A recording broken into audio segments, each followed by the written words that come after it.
I didn't want to take care of or even look after you, and a divorce made me realize how I had felt all along.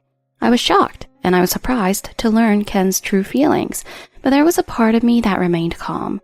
You're going to regret this. I don't think so. 2 months later, Ken would come to regret leaving me. His life would become a mess. His true nature was revealed, and he even troubled my best friend. What exactly did Ken do? My name is Mia James, 45 years old. I work part-time, 5 days a week, at a hamburger shop. My husband Ken is 22 years old, a full 23 years younger than me. I met Ken at a gaming event. I got into gaming because of my ex-husband, and it was gaming that helped me forget the loneliness of being alone. My ex-husband passed away suddenly 2 years ago. He was working for a game production company when he suddenly fell ill and passed away.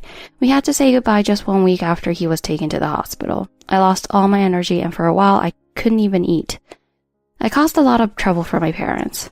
Because of my ex-husband's job, we had a lot of the latest game consoles at home, and I enjoyed playing games with him on our days off.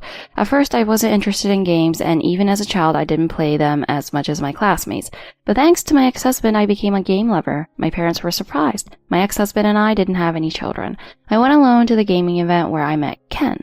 When my ex-husband was alive, we went together, but after he passed away, I didn't feel like going anymore. I thought I would never go again, and even considered quitting gaming altogether. A year after my ex-husband went to heaven, I received an email from a former colleague. It said that a game my ex-husband had planned would be available to try at a gaming event in August. That game was planned and proposed by my ex-husband, and it was his last work. After reading the email, I really wanted to go to that event. The doctor at the hospital where my ex-husband was taken said something to me. Perhaps he had been experiencing symptoms for several years. I hadn't noticed any changes in my ex-husband. Of course, he didn't say anything, and to others, he seemed fine. If he had been feeling unwell for several years, he might have been pushing himself too hard during the planning stages of the game. The game that would be announced at this event was a game he created while risking his life. I wanted to see it and experience it with my own eyes, but I hadn't told my friends or colleagues that I liked games, so I decided to go alone. I had been to the venue with my ex-husband before, but being alone made me strangely nervous. I envied the couples and people who were there with their partners. There are many people who come alone, but I suddenly felt anxious about whether an older woman like me should be there. My feet stopped near the entrance of the venue. I couldn't move. Then a man spoke to me. He probably thought I was in trouble. The person who spoke to me at that time was Ken. Are you okay? Huh? Oh, yes. Ken looked so young that I thought he might still be in high school. Are you not feeling well? Should we go to the first aid room together? No, I'm fine. I'm sorry. I told Ken and tried to leave the venue. Huh? Are you going home already? I stopped in my tracks at his words. I could hear Ken's footsteps approaching from behind. If you're feeling okay, would you like to walk around with me? Huh? Me?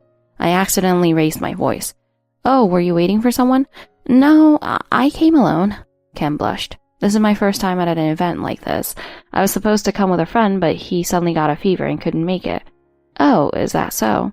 If you're not too busy, would you mind walking around with me? I was surprised. But are you sure you'll want to be with me? An old lady like me. It's fine. Ah, great. Ken looked very happy at that moment. At first, the atmosphere was a bit awkward, but as we talked about games, our conversation increased and I started to enjoy myself. Ken was also knowledgeable about games and he knew even some obscure titles, which got us both excited. I was able to try out the game my ex-husband had worked on, which made me happy. He made this. I stared at the poster of the game my ex-husband had worked on. I wished I could have played this game with my husband. I looked at the poster and said in my heart, they decided to release it. Are you okay? Do you want to take a break? I hadn't moved for a while, so Ken was worried about me again. No, I'm fine. Let's go to the next booth. Okay, let's go. Ken had a puzzled look for a moment, but he quickly smiled again. After the event, we stopped by a nearby cafe. I wanted to thank Ken for accompanying me around the event. Thank you so much for today. Order anything you like. No, thank you. I was actually debating whether to go since I was alone. Oh, me too. Really? Were you supposed to go with someone? No, I was alone from the start. I wanted to see the game my husband created, but when I got to the venue, my legs froze. Oh, I see. Which game was it? This one. I placed the game pamphlet I bought at the venue on the table. What? This was so much fun. I'm definitely buying this. Yeah, thank you. I'm sure he'd be happy too. When I talked about my husband, Ken listened intently. During the event, Ken was really into my husband's game and said he was looking forward to its release. He was also surprised that I was married. You don't look like you're in your 40s, seriously. I knew it was just flattery, but I was genuinely happy. I was really glad I went to the event. Not only because I got to experience my ex-husband's game, but also because meeting Ken made me feel truly happy for the first time in a long while. After that, we exchanged contact information and soon started dating. We would go to each other's places to play games or go out to eat after work. Ken lived close to my apartment, which made it easy to see each other. I was incredibly surprised when he proposed. Are you sure? We have a 23-year age gap. There must be someone younger who would be better for you, Ken. I said this to Ken many times, but Ken didn't change his mind.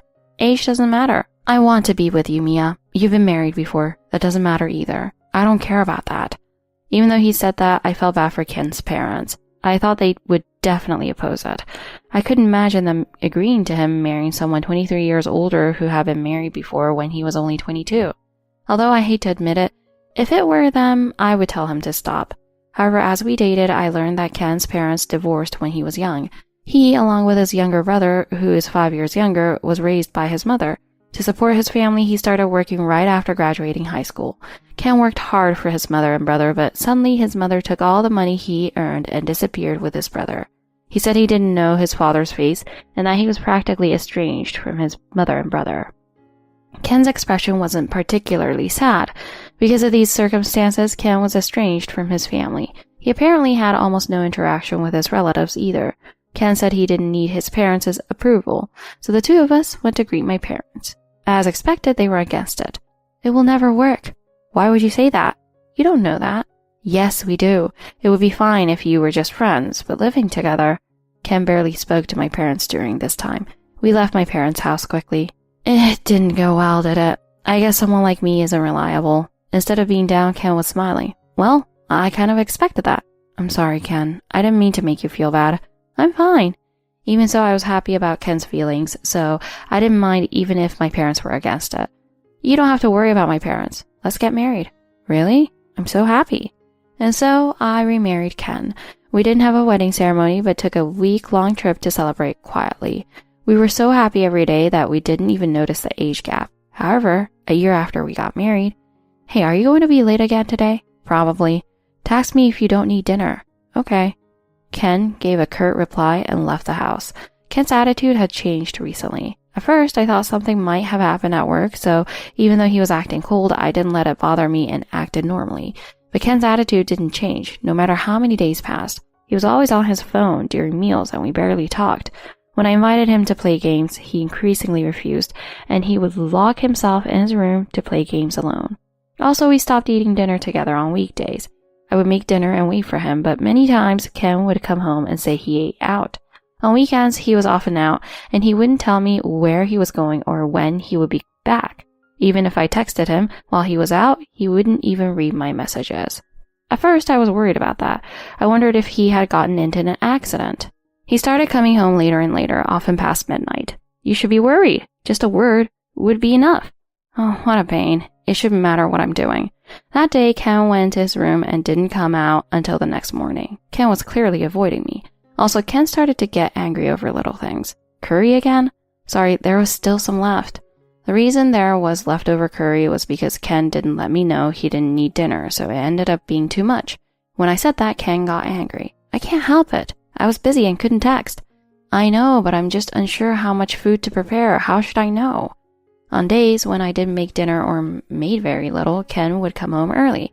And on those days, he would complain too. You just bought pre-made food from the supermarket today? His language got worse and he would nitpick and complain to me.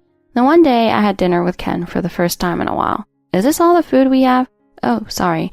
I didn't go grocery shopping today. Besides, I thought you'd be late again today. Ken let out a sigh that was loud enough for me to hear. Did something happen? You haven't been yourself lately. I stood up and headed to the kitchen. Ugh, this is so irritating. Suddenly Ken shouted. Ken, what's wrong? I come home tired from work and you can't even prepare a decent meal? I'm sorry, I'm working hard every day too. I have to work to support us. Mia, you only make $333 a month. I was shocked. You don't have to put it that way. Ugh, I can't take this anymore. Ken stood up abruptly. I don't want to take care of or even look after some old lady and a divorce. What are you saying? Was this what Ken had been thinking all along? I was shocked. It's natural that I'll get older and my body won't be as agile, and Ken would have to take care of me. He must have realized this when he calmed down. I hadn't completely ignored these future possibilities. If I ever needed caregiving, I was planning on going to a nursing home. I didn't want Ken to worry about me, but now I understood why Ken's attitude had changed. He didn't want to live with me anymore. I figured he probably just wanted someone younger after all. I was surprised to learn Ken's true feelings, but there was a part of me that remained calm. I walked out of the kitchen and stood in front of Ken. Do you really want a divorce? Yes, I want a divorce. I stared into Ken's eyes. You're going to regret this. Serves you right. Ken laughed and left the living room. The next morning, when I woke up, Ken was already gone. His work bag and shoes were gone, so he must have gone to work. I had the day off from my part-time job, so I started taking action right away. I was going to make Ken, who had mocked me for my $333 a month part-time job and demanded a divorce, regret his words. First, I had to take care of various procedures. During that time, Ken didn't come home on some days, so we couldn't discuss the divorce. Even if I texted him, he wouldn't read my messages, which was usual by now. But I just had to proceed with what I needed to do. A week after Ken demanded a divorce, sign this right now, Ken, who had just returned from work, said this right away. He handed me the divorce papers. His signature was already on it. Okay, are you sure about this? You're so annoying. I already told you I want a divorce. Ken threw the divorce papers and grabbed a can of beer from the fridge. Getting together with you was a mistake. Even my friends told me I'd have a hard time in the future. What was I thinking back then? While drinking his beer, Ken continued to berate me. My friend's wife is still in her early 20s. It's nice, being with someone young. Her skin is flawless, unlike your saggy skin. Isn't that a bit harsh? Ken smirked. I'm just telling the truth. Don't get mad. Plus, she works for a major corporation and earns as much as my friend. Was Ken's change influenced by that friend? When I stayed silent, Ken continued to insult me. She's a good earner, beautiful, and can have kids, which you can't, obviously. We agreed on that when we got married, remember? About not having children. That was one of the concerns we discussed before getting married. That doesn't matter anymore. I want to live happily with kids now. That's what he said before. So, Ken wanted children now. Well, more than kids, it's about our future lifestyle. You only make $333 a month, working part-time. Are you aware of your age? What are you going to do in the future? You won't be able to work when you're older. Ken finished his first beer and opened a second one. I just watched him without saying anything. And you'll probably need caregiving when you can't move around anymore.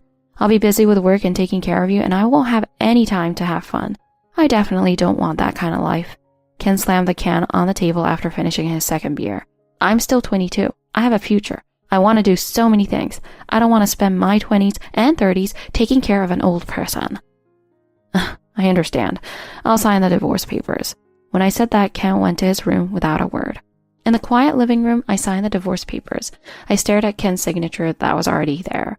I remembered when we first got married. It's true that there was a big age gap between us, but it was so much fun back then. He brought a smile back to my face after I lost my ex-husband. He praised the game my ex-husband created and said it was fun. The Ken who said age didn't matter was gone. I finished signing and put down the pen, and tears naturally flowed. My parents were strongly against my remarriage to Ken, so I couldn't really talk to them about this. I told my colleagues at my part-time job that I got remarried, but I didn't tell them about the 23-year age gap. Among my friends, I only told the truth to my best friends from college. She said she was busy with work, so I hesitated to contact her. I couldn't talk to anyone close to me, so I thought I had to handle this alone. But being alone made me sad. I wanted to show my ex-husband in heaven that I was doing well after remarrying. I thought I had met a wonderful person who also loved games. I didn't want to believe that the kindness he showed me at the event was a lie. Once I started dwelling on the past, it was hard to switch gears. After that, I continued to cry quietly while taking care of the necessary tasks. The next day, I signed the divorce papers. Okay, I'll take them to the courthouse. Please do. About this apartment, I'm looking for a new place, so wait a little longer. You'll need time to prepare for the move too, right? Well, I swallow the words, you can get out right now. It doesn't really matter. What are you doing since this morning? Ken, who had been out since morning, had just returned. I hired movers to take my things. What? Why are you doing things without asking me? Oh, please. It's just my stuff. Your things are still here, Ken. Did you find a place to move to? Yes, I did. So I'm leaving here first. You can take your time packing, Ken. The lease? You haven't canceled the lease yet, have you? Ken looked desperate. I already talked to the landlord, so it's fine. Also, I'll probably be back here a few times. I still have some things here. Oh, okay. I see. Got it. Well, the movers are waiting, so I'll get going. I left the house, got in my car, and quickly followed the moving truck. While driving, I couldn't stop laughing. The desperate look on Ken's face when I told him I was leaving first, there was a reason why he was so desperate. I was the one who signed the lease for the apartment we were living in.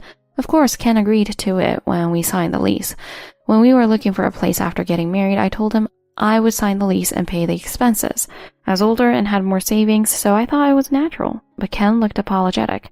It's embarrassing that I, as a man, can't sign the lease. It's okay. Let's just have me do it this time. At least, let me pay the rent. Ken still looked dissatisfied. The next time we move, you can sign the lease, Ken. That's good enough for me. I understand. Then thank you for this time. Sure. Next time, let's choose a bigger place, okay? When I joked about that, Ken said seriously, yeah, I'll work hard. That's how I ended up signing the lease for our new place. So when I told him I was leaving first, he thought the lease had been canceled. A few days later, I moved into my new apartment. Just as I was finishing unpacking, my phone rang. The screen showed Ken. I answered the call and put it on speaker. The moment I did, Ken's angry voice echoed through the room. Hey, what the hell are you doing? I took a small box out of a cardboard box and replied while putting things away. What's wrong? The landlord came by earlier and asked if everything was okay since tomorrow is the lease termination date. What's going on? I thought you were going to wait until I found a new place. I looked at the calendar and realized how much time had passed. Oh, is that so? Haven't you found a new place yet? It's under review right now. Then it's fine, isn't it? It'll be decided soon, right? It's not fine. It'll take about a week to get the results. I can't just leave by tomorrow. You can stay at a hotel for a few days, can't you? Why did you go ahead and cancel the lease without talking to me? You said you talked to the landlord. I did talk to the landlord. I told him the lease termination date is tomorrow. Are you kidding me? I quickly moved the phone away from my ear to avoid Ken's yelling. I wasn't lying. I simply told the landlord the lease termination date. I went to the landlord early to cancel the lease before Ken found a new place.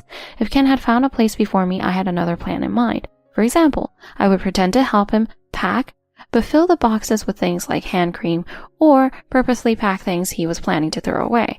But I looked for a new place early so that I could leave the apartment first. That plan worked. I've been so busy with work that I haven't made any progress with packing. You said you'd be back, didn't you? I was working in the kitchen, so I ignored him. Hey, are you listening? Ken yelled even louder, so I reluctantly went back to the phone. What? I'm busy right now. So you said you'd come back here, right? Oh, did I say that? I continued to take things out of the box while I talked. You did. Don't play dumb. So what? Come back here right now and help me move. Why should I? It's your punishment for canceling the lease without my permission. I'll have you help me until we load everything onto the moving truck. You should be able to move by yourself. I'm busy. You said you'd be back, so help me out. I'm not coming back. Huh? You said you'd come back. Oh, did I? Well, I don't have any business there anymore. Your stuff is still here. There's also big furniture like the bookshelf. It's true that I left some of my things behind. When I moved, I only took the bare necessities. I was planning to go back on weekdays to get the rest of my things. You can throw away anything you don't need. What? You're not coming back for them? No, I don't need them. If I need them, I'll just buy them again. Ken fell silent. Okay, I'm hanging up. Bye. Wait a minute. Ken was saying something, but I hung up and turned off my phone. Then I went to my parents' house. My mom asked me to run some errands for her, so I was staying there since Friday night. I was planning to go back to my apartment on Sunday evening. I told my parents about the divorce with Ken. They were exasperated, but not angry. Honestly, what were you thinking? He must have sweet-talked you because he's young. You're not getting any younger yourself.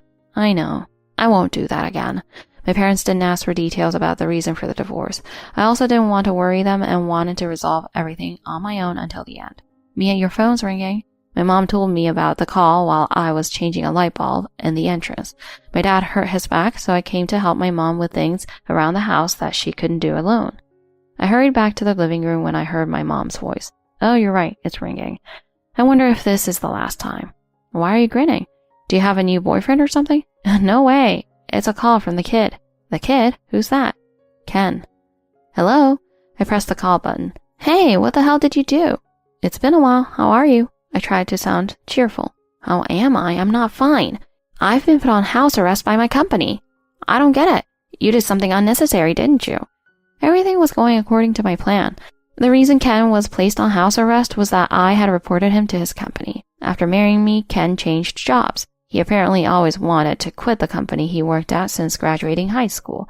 He used to say the pay was low, there was a lot of overtime, and that some people looked down on him because he was a high school graduate.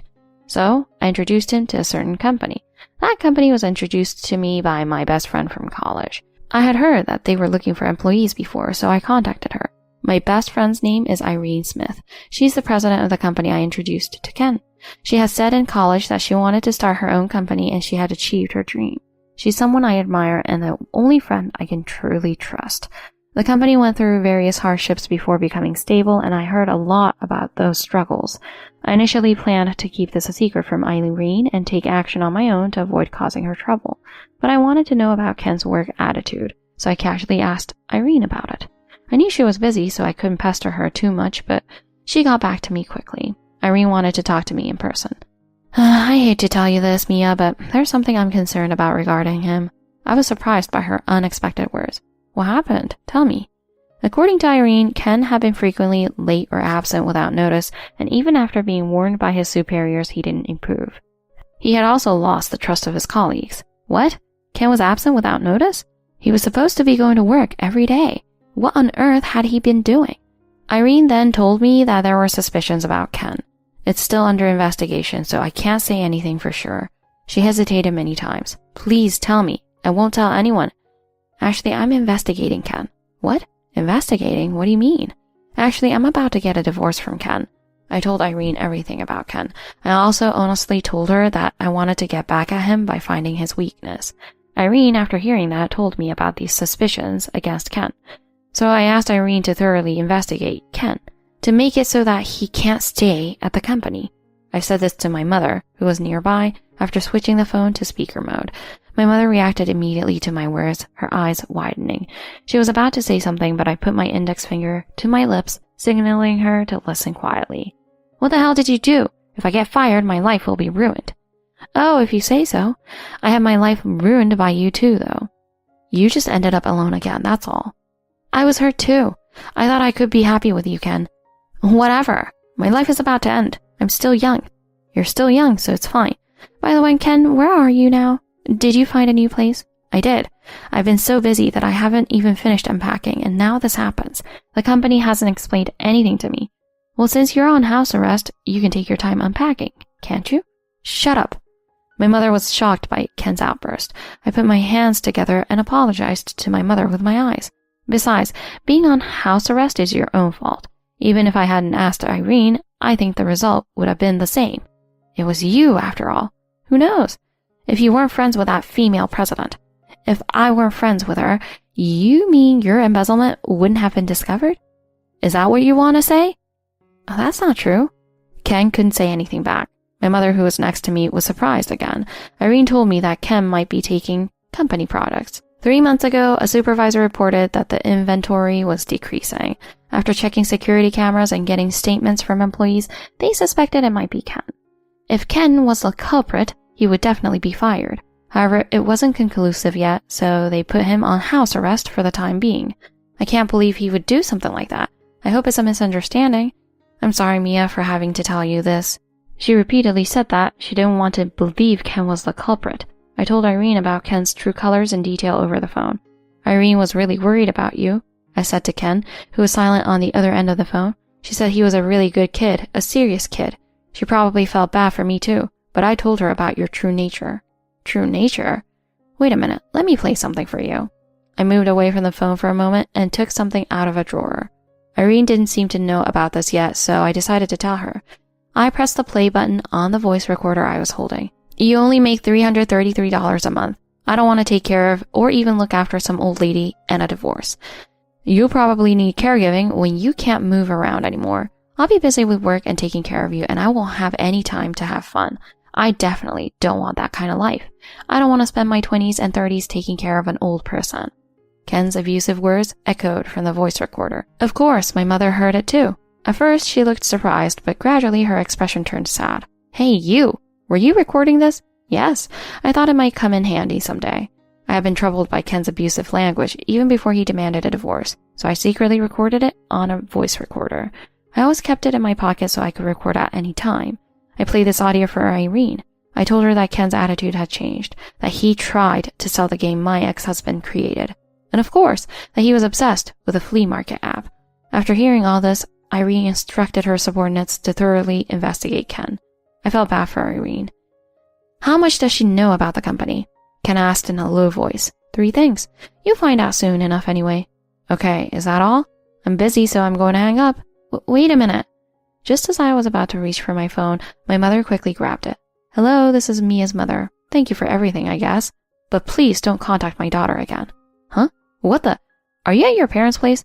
I guess you can't make a living with just $333, can you? Ken, putting his own issues aside, started to get cocky again. I'm not back at my parents' place. I'm just here because they needed my help, and I don't make just $333. Huh? Did you change jobs? No, it's the same as before. The part-time job is a side gig. A side gig? You had another job? Yeah, my main job is as a designer. Didn't I tell you? A designer? I've never heard of that before. What kind of designer? Like clothes or game character designs. Why didn't you tell me? Ken reacted exactly as I expected. I wasn't hiding it or anything. I wanted to hear your honest opinions since you like games. And besides, regardless of work, I just wanted to enjoy various games with you, Ken. This was how I truly felt. When I was playing games with Ken, there were many times I wanted to tell him about my main job. When Ken was having fun playing a game I designed, it made me happy. My ex-husband and I both worked in game-related jobs. Before I met my ex-husband, I was working as an office worker, but I became interested in games because of him. Since I was good at drawing illustrations, I decided to change my care. At first, I worked at my ex-husband's company and gradually improved my skills. Eventually, I started getting requests for design work. That's why I was drawing illustrations from time to time. I did most of my main work at home. So, on Ken's days off, he sometimes saw me drawing game characters on the computer. But Ken thought I was just drawing as a hobby. I was glad he didn't pry any further. I secretly planned to tell him about my main job as a surprise someday. But when Ken demanded a divorce and I was thinking about getting back at him, I thought it would be better not to tell him about my main job. If I told him, I figured he might say he didn't want a divorce after all. You don't have to worry about me. I make around $2,666 a month as a designer. What? You should have told me that sooner. I bet he's thinking he shouldn't have tried to divorce me now. Nope, not at all. That tone of voice. You're definitely regretting it. By the way, why were you working part-time if you make $2,666 a month? Oh, because I had some free time due to the pandemic when I became a freelance designer. Things have calmed down now, so I don't need the part-time job anymore. But honestly, I enjoy the part-time work. It's a nice change of pace from sitting in front of a computer all day. Huh? Ken sounded dumbfounded after hearing my reason. Also, what? Never mind. I thought about telling him the other reason why I continued working part-time, but I decided not to. Okay, I'm hanging up. I'm busy. I came back to help my parents, remember? I hung up without waiting for Ken's reply. Then I returned to my apartment from my parents' house. A few days later, Ken was arrested. Thanks to Irene and her excellent subordinates, they confirmed that Ken was the culprit, and Irene requested an investigation from the police. After a careful investigation by the police, Ken was finally arrested. Apparently, it usually takes several months to a year to make an arrest for embezzlement. Irene told me that one reason is that the damage is often noticed late. However, in this case, the arrest was made relatively quickly. When I was talking to Ken on the phone at my parents' house, the investigation was still ongoing. This means Ken was idly on house arrest, unaware that the investigation was closing in on him. Ken was using his beloved flea market app to resell the stolen goods. I'm so sorry, Irene. I apologize deeply. It had been a while since Ken's arrest. One day on my day off, I met up with Irene at a cafe. No, it's thanks to you, Mia, that I decided to investigate seriously. He just started working for us. It's unavoidable that this happened. Things have calmed down now, and we're back to normal operations. More importantly, it must have been tough for you. Hearing that voice recording was shocking. I shook my head. No, I should have thought about the future properly and discussed things with him. I shouldn't have rushed into remarriage and should have taken some time to observe the situation. Well, that's a difficult judgment to make, and to think he says such awful things to you right after you lost your husband. Don't lose heart. Look forward. If you ever need anything, you can always talk to me. Thank you. You've really helped me. I feel so much better now, so I'm okay. And so I got divorced from Ken. Ken's story was all over the TV and internet news, but Irene didn't let it get her down and focused on her work as before. As for me, I continued my main job while also working part-time at the hamburger shop. There was another reason I didn't quit my part-time job, a reason I had swallowed back when talking to Ken. Mia, you said there was another reason you kept working part-time. What was it? One day when I called my mother because I needed something, she asked me at the end of our conversation. Oh, what was that? Were you curious about it the whole time? I forgot to ask when you came over the other day. After I hung up with Ken, I had to finish changing the light bulb, and then my father asked me to do something else, so she didn't have a chance to ask me. There's someone I get along with really well at my part-time job. We have a lot in common, and I look forward to my shifts. My mother was silent for a moment. Hello? Mom, are you still there? I'm here. Mia, is this person a man? Yes, a man. He's 2 years younger than me. I think you know this without me saying it, but be careful this time. Yes, I know. I learned my lesson from what happened. My mother had reason to worry. There's a man at my part-time job that I get along with really well, and seeing him is one of the things I look forward to. There are many students and young employees at my workplace, but recently a man around my age started working there. He's single, by the way, but I'm always reminding myself to be cautious this time, even though we're close in age. Anyway, take care of yourself. I will. Talk to you later. I want to live my life without causing my parents any more worry. And I want to do my best in my main job too.